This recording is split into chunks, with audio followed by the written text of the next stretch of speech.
What's going on, everybody? Welcome back to another episode of the Pack a Day podcast. I'm your host, Andy Herman. You can follow me on Twitter at Andy Herman NFL. Appreciate you joining me. Hope your Saturday is going well.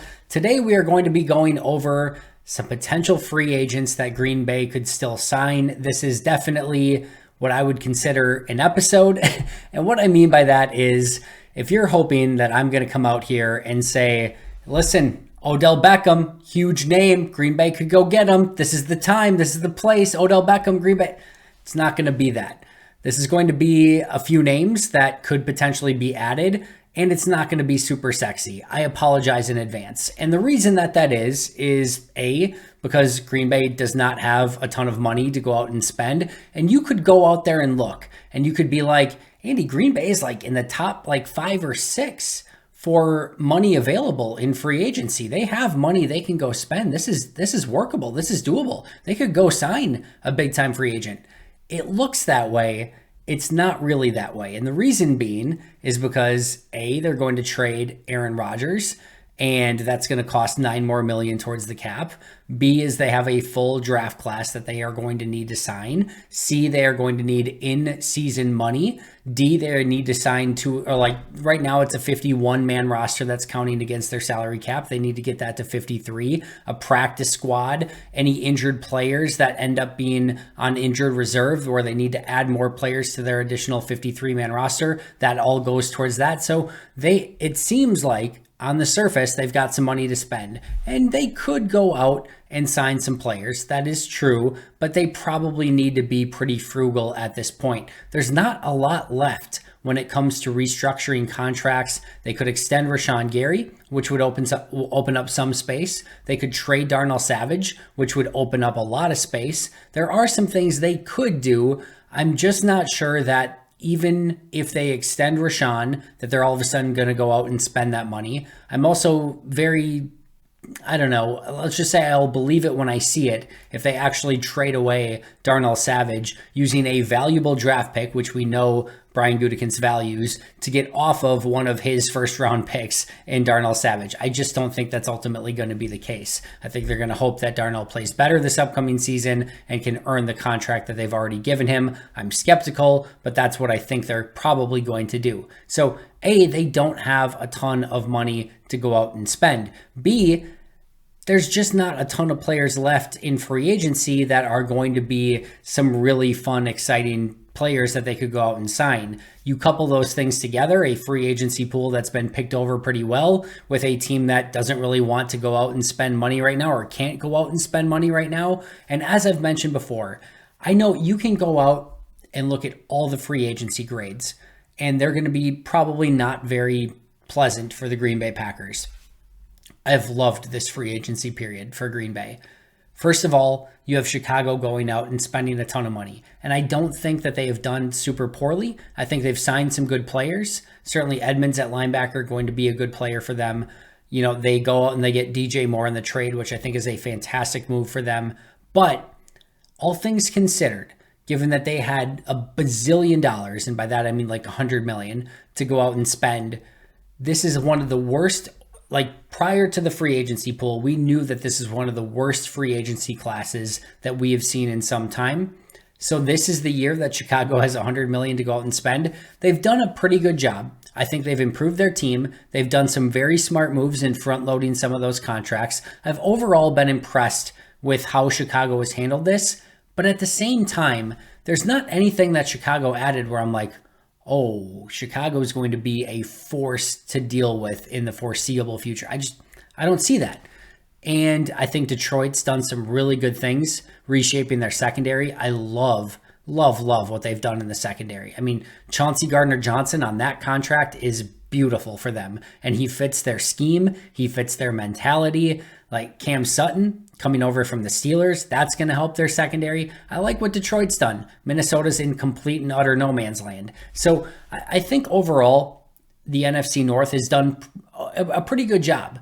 But Green Bay, all things considered, They didn't have much money. Other teams in the division did. There's no team that I look at in the division where I'm like, man, they are building a juggernaut. And meanwhile, Green Bay is being fiscally responsible, which is exactly what I've been calling for. Exactly what they should be doing in this season. Could they have ripped the Band-Aid a little bit more? Maybe not brought some of these veterans back and maybe, like I said, been opening a little bit better window in 24, 25, 26? Yes, I think they could have done that. But what did we just talk about yesterday? I talked very specifically about Jordan Love and how this season is about shaping and molding and developing Jordan Love into not just the starting quarterback of the Green Bay Packers, but a very good starting quarterback for the Green Bay Packers. And I do think keeping a Bakhtiari, resigning an Elton Jenkins, bringing back an Aaron Jones, and developing this team and making sure that Jordan's not out there with table scraps and not able to do much of anything because of the talent that's around him. I do think putting a team around him that can be successful is very important for Jordan and very important for this team moving forward because, as I mentioned yesterday, 2023 is all about Jordan. If you can develop him into a very good starting quarterback, everything else is water under the bridge. Everything else doesn't matter. That will pay dividends upon dividends for the foreseeable future if he can become a very good starting quarterback. So I do ultimately agree with what Green Bay has mostly done this offseason, and I just love that they could have gone out. They could have probably mortgaged more to try to fit in an Allen Lazard on this team. They could have gone out and signed a big free agent. It's just not the time and place for that. And if you've been following me at all, you know exactly why, you know exactly how I feel about the process. And I think ultimately Green Bay's done a pretty good job. Find a couple value free agents here and there, Tavarius Moore, a long snapper. All of those guys just make sense with where they're at as a franchise right now.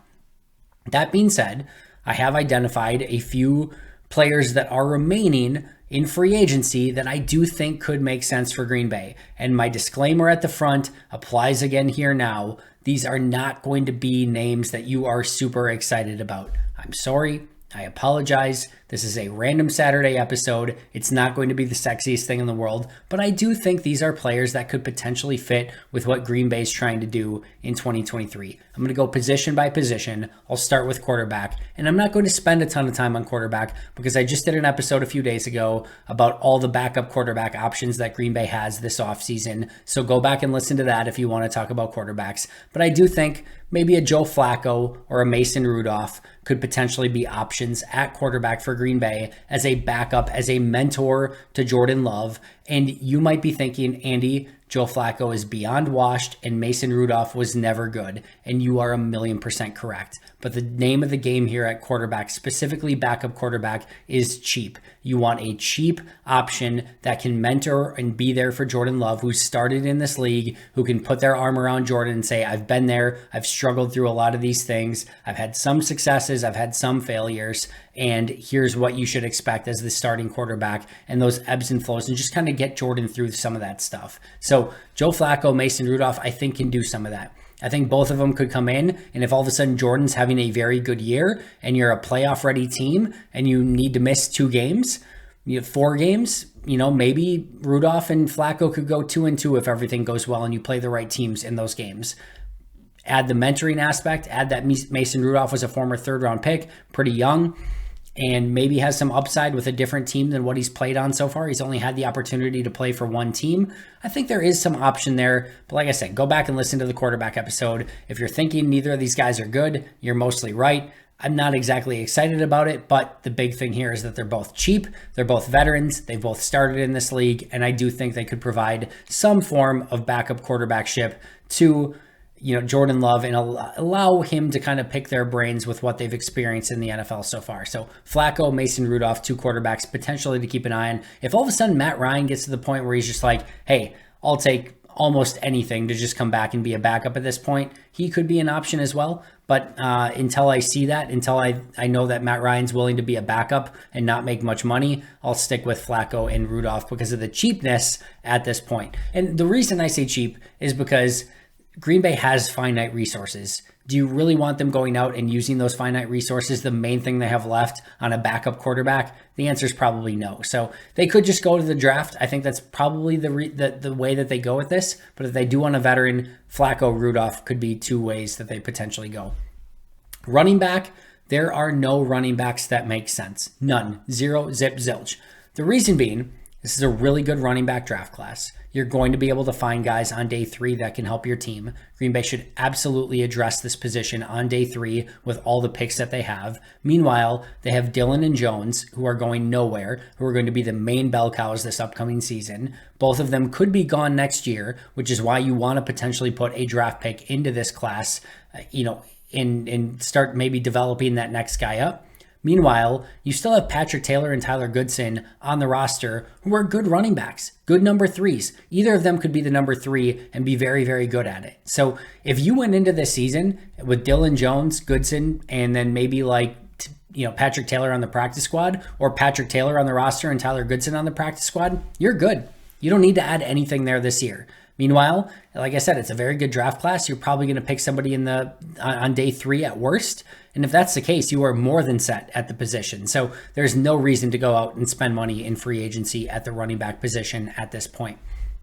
Wide receiver, I just talked about yesterday, and I probably should have been more clear. All of these options should be only if they are extremely cheap, but I do think there is some value. I don't think it's absolutely necessary to go out and get a veteran wide receiver. If you want to go out and add 2 or 3 more guys in the draft and have them compete with Bo Melton and Samori Toure to go along with Christian Watson and Romeo Doubs, be my guest. Go out and build a very young, very talented wide receiver core, and I am totally cool with that. But if you do want to have a veteran in the room to maybe mentor those other guys, to have one player at least in that group that you can have run precision routes and know that Jordan Love is going to know exactly where they are on the play, that I can understand. Jarvis Landry could make some sense if cheap enough. I do think he has a little bit left in the tank, not a ton, but 300-400 snaps through the course of a season while he's kind of putting his arm around the rest of those wide receivers, kind of being your primary slot guy, that could work. Bringing a Randall Cobb back, do I expect it? No. Do I think Randall Cobb probably ends up with Aaron Rodgers? Yes. If he's not with Aaron Rodgers, do I expect him to maybe go to a competitor instead? Yes. But do I think Randall could be a very good reference and mentor to the rest of the receivers on this roster and be still a solid slot receiver for Jordan Love? Yeah. If they brought him back, would not mind that at all. And then Corey Davis. And when I said Corey Davis yesterday, immediately people are like, no way. I don't want Corey Davis for $10 million. Yeah, no kidding. I've been there 1,000,000% over. I don't think they should trade for Corey Davis either. If they do trade for him, it should be that they get the opportunity to try to restructure a deal. And if they can't come to an agreement, they are the ones that end up cutting him. But that contract should ultimately just be cut by the Jets. And then Green Bay should ultimately try to maybe bid for his services on the cheap end. But if I were Corey Davis, I'd probably go to another team. But like I said, if they can get him on the cheap, that'd be great. But Corey Davis, Randall Cobb, Jarvis Landry, if you can get any of those guys on the cheap to add to your wide receiver room, mentor the rest of your young wide receivers, be kind of that veteran go-to for Jordan Love, I'm totally on board with that. And I think all 3 of those wide receivers could make some sense. Let's move to tight end, which is a very difficult position to sort of figure out and see if there's anyone that could be worth adding. Mercedes Lewis, I talked about it yesterday. I think he would still be a very good addition for this Green Bay team. He's clearly one of the premier blocking tight ends in all of football. There's a lot of value in that. And I do think with Jordan Love at quarterback, adding that blocking, running, a tight end that can block in the running game in Lewis for Jones and Dillon to help set that up is important. Mercedes Lewis as a pass blocking tight end, one of the best in the league. I think that can help Jordan Love. And you still, even though he lacks the athletic upside or any run after the catch ability at this point in his career, still having a 6'7" guy out there to go out and target if you need to as a last resort, that's not the worst case scenario either. So I am all on board if they want to go bring Mercedes Lewis back. 2 other names that could make sense. Cameron Brate. The main thing for Cameron Brate, the main thing that he has going for him is he was released. So he has no compensatory deduction if you sign him. He has shown some upside. He's mostly been relegated to like a number 2, number 3 tight end through the course of his career. He's getting up there in age, so the upside is limited. But I do think the main thing there is that he was released and you could bring him in. He could be a stopgap at tight end. And even if you do draft a tight end early in the draft, Cameron Brate can kind of be there as the veteran guy. You bring in a rookie, and then you have still your Tyler Davises and your Josiah DeGuaras, and that could potentially round out your group. But that could give you an option as a veteran sort of guy. He's not a great blocker. He's an okay receiver.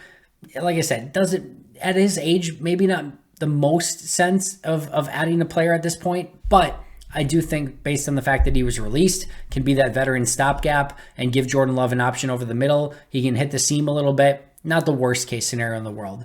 Meanwhile, Dan Arnold, former UW Platteville tight end, he is a pass-catching tight end. He is a brutal blocker, so he's going to be he's going to be your receiving tight end. He has shown some upside in the red zone. He's got great size, 8.82 RAS guy, so Brian Gutekunst loves these freak athletes. 88 percentile maybe isn't quite freak athlete, but it's certainly good enough at the position. He would also be your receiving tight end.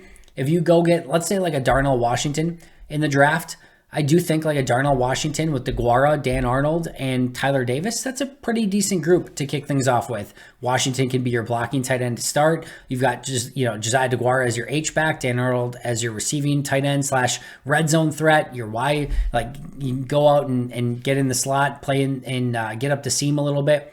I do think there could be a way that makes sense in some capacity. So Dan Arnold, Cameron Brate, Mercedes Lewis, all potential options at tight end. Offensive line, center, guard, tackle, I'm going none. I just don't think it makes sense. We know with all the draft picks Green Bay has, they're probably going to take at least 2 guys in the draft along the offensive line. Meanwhile, they'll probably pick up at least 2 or 3 more in undrafted free agency. They've got Bakhtiari at left tackle. They've got Jenkins at left guard. They got Myers at center. They've got John Runyon Jr. at right guard. They got Yash Nyman maybe at right tackle. They still have Zach Tom. They got Royce Newman. They got Jake Hansen. They got Sean Ryan. They got Caleb Jones. They've got Rasheed Walker. They have a lot of players that are ready to make a 53-man roster right now. And they're going to probably draft and pick up a couple undrafted free agents to even add to that group.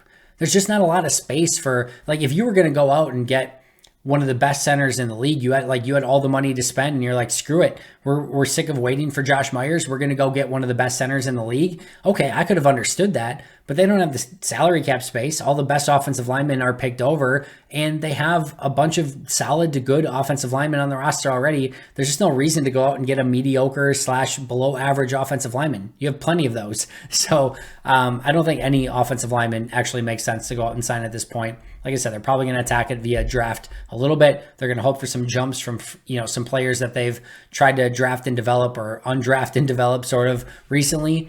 And I think hopefully they get a couple jumps from a couple of players already on the roster. Defensive line, 2 names here, Matt Ioannidis and Deshaun Hand. Deshaun Hand is a very interesting one. Missed almost the entirety of last year with an injury. He had, for his first season in Detroit, was really, really good. He was a 4th-round pick out of the University of Alabama, was a big-time player at Alabama, a high-end recruit, and he goes to Detroit as a 4th-round pick in his first year and plays extremely well his first year. Unfortunately, it's mostly been downhill since then. He signs with Tennessee a couple years ago, has an okay, sort of rotational spot a couple years ago with Tennessee. As I mentioned, last year was out almost the entirety of the year with an injury. He had only 2 snaps last season, only 95 snaps in the last 2 seasons combined. But I do think there is still some upside there. Had 3 sacks in his first season, hasn't had any sacks since. But he's young. He had a very high RAS, 8.88 coming out of college. When I say young, 27 years old? Yeah, 27 years old. So he's young enough. He's not in his 30s or anything. And there might still be some meat on the bone. For a probably minimum salary player that you can bring in and have compete on the defensive line for a spot, somebody that might be competing for the last opportunity of their career, somebody that showed extreme upside as a rookie just a handful, not even a handful of years ago, that could be a name to sort of keep an eye on. Matt Ioannidis, meanwhile, is just somebody that I've always enjoyed watching play. He was sort of stuck behind the Deshaun Hands and the Daron Paynes and the Jonathan Allens in Washington, and was a rotational piece there. Didn't have the greatest year a season ago, but has always been a really sound, solid rotational piece. And he's still, he's still relatively young. I want to say he's 29 years old, maybe 30, but he is. I'm just when you want to talk about a player who just goes out and does their job, Matt Ioannidis is one of those guys that comes to mind. You may have never heard of Matt Ioannidis. When he played for Washington and I watched him play, I was consistently impressed with what he put on tape. I haven't seen his tape from last year, to be totally transparent, so maybe he fell off a cliff a little bit. Per PFF, he was an average level player. But if you just need a 4th piece on your or on your defensive line. I've seen a lot of people be like, Green Bay needs to add players to their defensive line. They got Kenny Clark at nose tackle. They've got, or maybe even TJ Slayton at nose with Kenny Clark and, Devontae Wyatt as their two guys next to him. And then they still have Jonathan Ford. Like, you just need a fourth guy, right? Because Clark can be your 1. Slayton and Wyatt can be your 2 and 3. Jonathan Ford can be your 5, or at least you let him compete with a Chris Slayton as your 5. You just need a number 4 guy. Matt Ioannidis is a perfect number 4 guy. Deshaun Hand can compete to be your number 4 guy, and you're probably going to draft somebody as well. So I don't think you actually need a lot more veteran, play there. But if you go out and get an Ioannidis, if you go out and get a Deshaun Hand, those are 2 names that I think could make sense for Green Bay on the defensive line. Edge rusher. This is an interesting one. This is one that could potentially kick in on the defensive line as well. I'm not sure how he would be as a stand-up edge rusher in a 3-4. Rasheem Green was a freak athlete coming out of college, 9.09 RAS.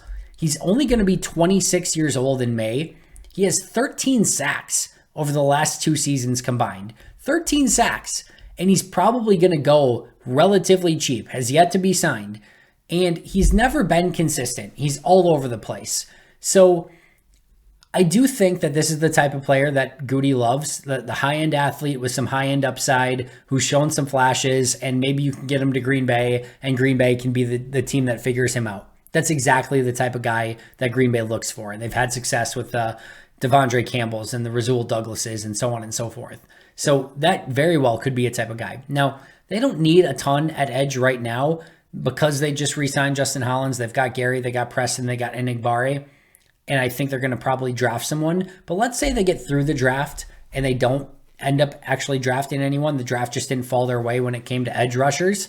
Rasheem Green could absolutely be a guy that I see them adding to their training camp roster and have the ability to go out and compete. If Gary ends up on the PUP list to start the season, I think Rasheem Green could play a pretty big role, and he might even start opposite Preston Smith with Enigbare and Justin Hollins being your rotational pieces. So he's an interesting player. Probably need to get through the draft with him still being a free agent and Green Bay not selecting anyone in the draft, but he would be one that I'd keep an eye on. Like I said, he's 6'4", 279. Rotational piece, edge rusher, defensive lineman, can move them all around. I'd be interested if they brought in Rasheem Green. Linebacker, the only one here is somebody that was on the team last year, and that was Eric Wilson. Core special teams player, 9.48 RAS coming out of college. He just seems to be a guy that Green Bay would want back based on his special teams prowess. Was one of the best special teams players in the league last year. It's not like their bench is completely, like they have a lot of depth at inside linebacker. So Eric Wilson would be the guy that I would kind of keep an eye on there. Cornerback, Dane Cruikshank. Tennessee Titan to Chicago Bear over his career. 5th round pick in 2018. Only 28 years old. Was extremely athletic, is extremely athletic. 9.69 RAS score out of college. Has some corner versatility, has some safety versatility, has struggled with health and injuries through the course of his career. In 2019, he played 413 special team snaps. 413. That is a lot of special team snaps with a 79.5 grade, one of the better grades I've seen PFF give anyone. In 2018, he had 199 snaps with 72.4 grade and had 119 snaps on special teams last year with a 67.4 grade. You want to talk about Green Bay continuing to add to their special teams? They don't really need a starting caliber cornerback. They've got Douglas, they've got Jair, they've got Stokes, and then they've got Keyshawn as their 4. So like they just need that like number 5, number 6 guy. The draft is probably where you look. They still have Shamar. They've got a couple guys. Thomas is a player that I think could potentially be somebody that ultimately competes, Keandre Thomas. But Dane Cruikshank could be a guy that they add to their roster. I love his corner safety versatility. If he can stay healthy, he's got enough special teams prowess, enough versatility, and enough athleticism that he could be like one of those bottom of the roster type 53 guys. They did just go out and get Corey Ballentine as well, so this might become a player that's just a little bit less necessary with Ballentine on the roster, but Cruikshank, Ballentine, kind of the same type of guy, and you can just never have enough of those, bottom of the roster special teams / versatile guys that can play a couple different positions. And that brings me finally to safety. 2 safeties that I think are still out there that could make some sense.